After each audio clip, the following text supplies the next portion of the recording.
नमस्कार। आकाशवाणी जयपुर अजमेर से प्रस्तुत हैं प्रादेशिक समाचार।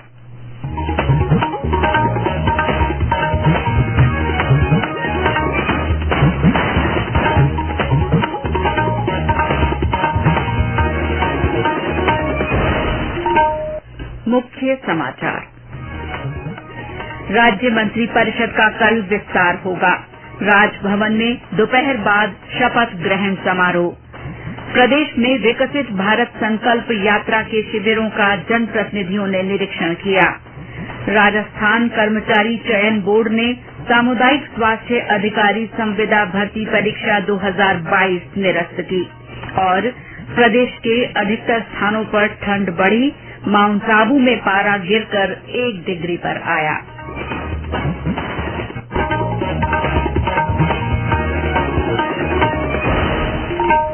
समाचारों के साथ मैं शीला चावला और अब समाचार विस्तार से। राज्य मंत्रिपरिषद का कल विस्तार होगा। जयपुर में राजभवन में दोपहर बाद शपथ ग्रहण समारोह आयोजित किया जाएगा, जिसमें राज्यपाल कलराज मिश्र मंत्रिपरिषद के सदस्यों को शपथ दिलाएंगे। गौरतलब है कि राज्य के मुख्यमंत्री भजनलाल शर्मा और 2 उप मुख्यमंत्री रिया कुमारी और डॉक्टर प्रेमचंद बैरवा 15 दिसंबर को शपथ ले चुके हैं। केंद्र सरकार की कल्याणकारी योजनाओं की जानकारी और लाभ आम जन तक पहुंचाने के लिए ग्राम पंचायतों में विकसित भारत संकल्प यात्रा के तहत शिविर लगाए जा रहे हैं। भीलवाड़ा जिले के हमीरगढ़ और भोजराज गांव में संकल्प यात्रा के शिविर में आज सांसद सुभाष बहेड़िया, विधायक लादूलाल पिटलिया ने शिरकत की। इस दौरान सांसद बहेड़िया ने केंद्र सरकार की उपलब्धियां आम जन को बताई। साथ ही कहा कि प्रधानमंत्री नरेंद्र मोदी ने अंतिम छोर पर बैठे व्यक्ति को लाभ देने के लिए कई योजनाएं चलाई हैं और पात्र व्यक्ति इन शिविरों में आकर योजनाओं का लाभ लें। केंद्रीय कृषि और किसान कल्याण राज्य मंत्री कैलाश चौधरी ने आज बालोतरा जिले में ग्राम पंचायत नरसाली नाड़ी में विकसित भारत संकल्प यात्रा के तहत आयोजित शिविर का अवलोकन किया। दीग जिले के जनुथर गांव में लगाए गए शिविर का भरतपुर संभागीय आयुक्त सांवरमल वर्मा ने निरीक्षण किया और लाभार्थियों से संवाद कर उनसे योजनाओं का लाभ उठाने का आह्वान किया। विकसित भारत संकल्प यात्रा कैंप का निरीक्षण किया गया। विभागीय अधिकारी हैं, उनको निर्देश दिए हैं कि माननीय मुख्यमंत्री महोदय की निर्देश के अनुरूप जो लाभान्वित होने से वंचित रहेगी विभिन्न योजनाओं में उनको लाभान्वित करना है। इसके बाद में जिला कलेक्टर महोदय की उपस्थिति में उनके साथ समीक्षा की गई और उनको भी जो है ये निर्देश दिए गए कि मुख्य सचिव महोदय और जो राष्ट्रकारी निर्देश यही है कि जो 17 योजनाएं हैं, जो राष्ट्रकारी की फ्लैगशिप योजना है, इनमें कोई भी व्यक्ति लाभान्वित होने से नहीं रह जाए, सिचुएशन पॉइंट आए और उसके लिए पहले से तैयारी करके जाए और जो हमारा उद्देश्य ये हो कि अधिकाधिक लोगों को लाभान्वित करें। बूंदी में विकसित भारत संकल्प यात्रा के दौरान आयोजित शिविरों में अंगदान के बारे में विशेष प्रभावी गतिविधियां आयोजित कर लोगों को अंगदान की ऑनलाइन शपथ दिलवाई जा रही है। मुख्य चिकित्सा और स्वास्थ्य अधिकारी डॉक्टर ओपी सामर ने बताया कि शपथ लेने के बाद आमजन अंगदान शपथ का प्रमाण पत्र डाउनलोड कर सकते हैं। उन्होंने बताया कि जिले में आयोजित शिविरों में चिकित्सा विभाग की स्टॉल पर आज लाभार्थियों के आयुष्मान कार्ड बनाए गए।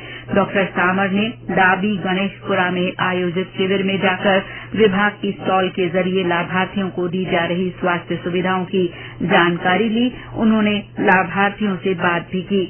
जयपुर शहर के रामगंज क्षेत्र में लगे शिविर में स्थानीय लोगों ने विभिन्न योजनाओं का फायदा उठाया। स्थानीय पार्षद ने शिविर का निरीक्षण किया।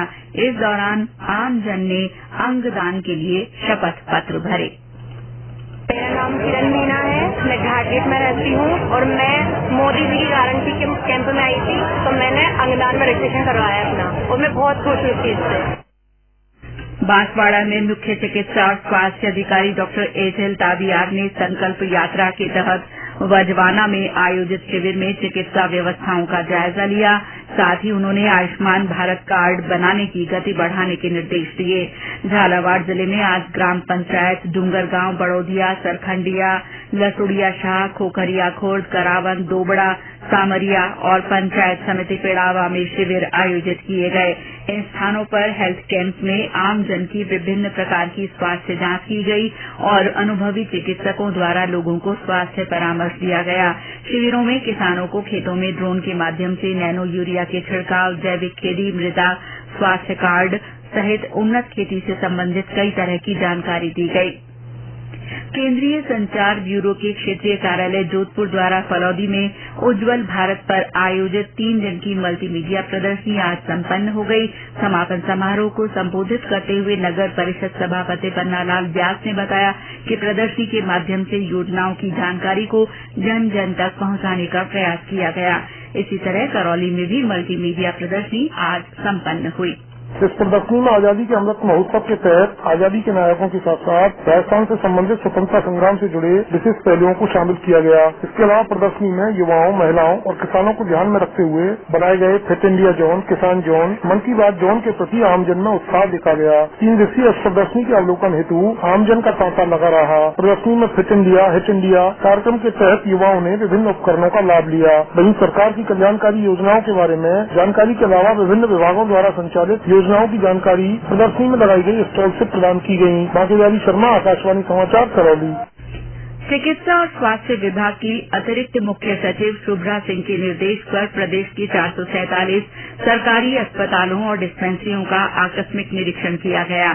वरिष्ठ अधिकारियों ने चिकित्सा संस्थानों में कार्मिकों की समय पर उपस्थिति, उपलब्ध जांच, दवा सहित मरीजों को दी जाने वाली गुणवत्तापूर्ण उपचार सेवाओं की सघन जांच कर आवश्यक दिशा निर्देश दिए। निदेशक जन स्वास्थ्य डॉक्टर रवि प्रकाश माथुर ने बताया कि बिना सूचना अनुपस्थित रहने वाले अधिकारियों, कर्मचारियों को कारण बताओ नोटिस जारी करने और सुधारात्मक कार्रवाई जल्द पूरी करने के निर्देश दिए गए हैं। उन्होंने बताया कि इस दौरान 221 चिकित्सक, 443 नर्सिंग और पैरामेडिकल स्टाफ, 37 मंत्रालयिक कर्मचारी और 426 संविदा कर्मचारी अनुपस्थित पाए गए। ये समाचार आकाशवाणी जयपुर अजमेर से प्रसारित किए जा रहे हैं। राजस्थान कर्मचारी चयन बोर्ड ने सामुदायिक स्वास्थ्य अधिकारी की संविदा पर भर्ती के लिए इस साल 19 फरवरी को जयपुर, अजमेर, कोटा में ली गई परीक्षा को निरस्त कर दिया है। इस परीक्षा के प्रश्न पत्र में से अधिकांश प्रश्न सोशल मीडिया पर वायरल होने की जांच एसओजी द्वारा की गई थी। जांच के दृष्टिगत बोर्ड ने परीक्षा दोबारा कराने का निर्णय लिया है। ये परीक्षा अब 3 मार्च 2024 को आयोजित की जाएगी। नगर निगम जयपुर हेरिटेज ने यूनेस्को की विश्व विरासत वॉल सिटी को स्वच्छ और हरा भरा रखने के लिए बायोफ्यूल इंडिया के साथ समझौता किया है। निगम आयुक्त राजेंद्र सिंह शेखावत ने बताया कि शहर में 2 बायोक्लीन ई टैंक लगाए जाएंगे, जिन्हें सीएसआर फंड के माध्यम से जयपुर के नगर निगम क्षेत्रों में तैनात किया जाएगा। प्रत्येक बायोक्लीन ई टैंक विशेष रूप से डिजाइन किया गया है। ये वाहन पर्यावरण के अनुकूल और बैटरी संचालित हैं, जिन्हें सड़कों, फुटपाथ, डिवाइडर और बगीचों की कुशल सफाई के लिए डिजाइन किया गया है। प्रदेश में नव वर्ष के आगमन और पूर्व संध्या पर विभिन्न आयोजनों के लिए व्यापक तैयारियां की जा रही हैं।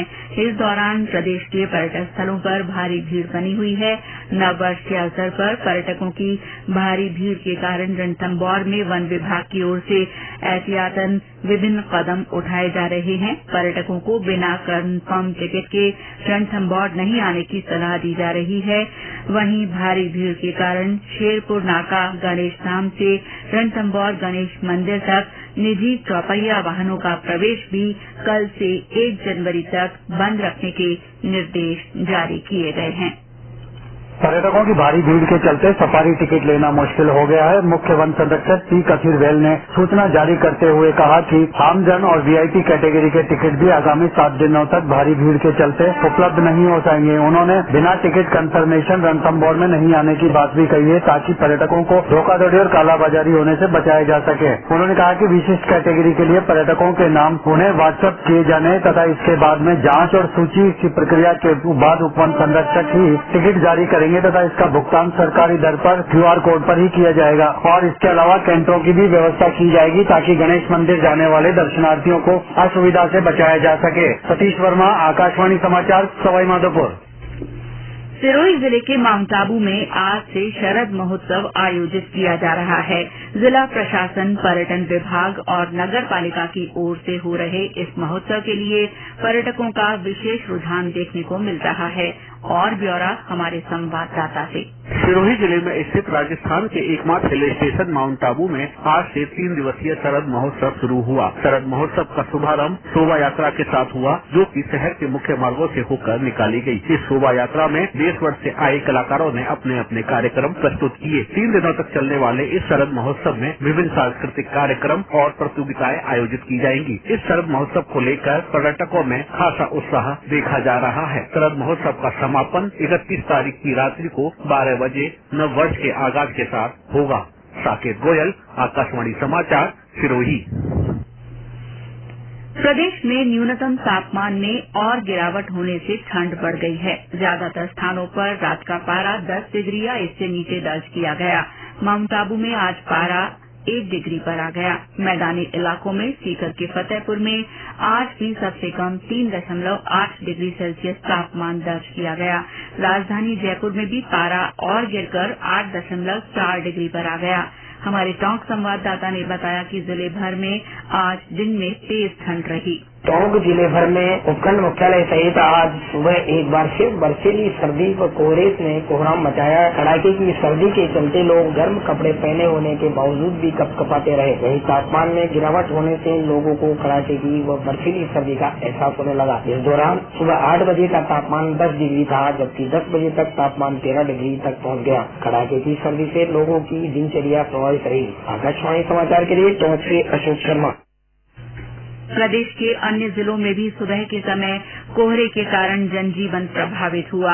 मौसम विभाग ने कल भरतपुर, धौलपुर, झुंझुनू, करौली, चूरू और नागौर में घने कोहरे की संभावना जताई है। प्रधानमंत्री नरेंद्र मोदी रविवार 31 दिसंबर को आकाशवाणी के मन की बात कार्यक्रम में अपने विचार साझा करेंगे। ये इस मासिक रेडियो कार्यक्रम की 108वीं कड़ी होगी। और अंत में मुख्य समाचार एक बार है। राज्य मंत्री परिषद का कल विस्तार होगा। राजभवन में दोपहर बाद शपथ ग्रहण समारोह आयोजित किया जाएगा। प्रदेश में विकसित भारत संकल्प यात्रा के शिविरों का जनप्रतिनिधियों ने निरीक्षण किया। राजस्थान कर्मचारी चयन बोर्ड ने सामुदायिक स्वास्थ्य अधिकारी संविदा भर्ती परीक्षा 2022 निरस्त कर दी है। और प्रदेश के अधिकतर स्थानों पर ठंड बढ़ गई है। माउंट आबू में पारा गिरकर 1 डिग्री सेल्सियस दर्ज हुआ। इसके साथ ही प्रादेशिक समाचार बुलेटिन समाप्त हुआ। नमस्कार।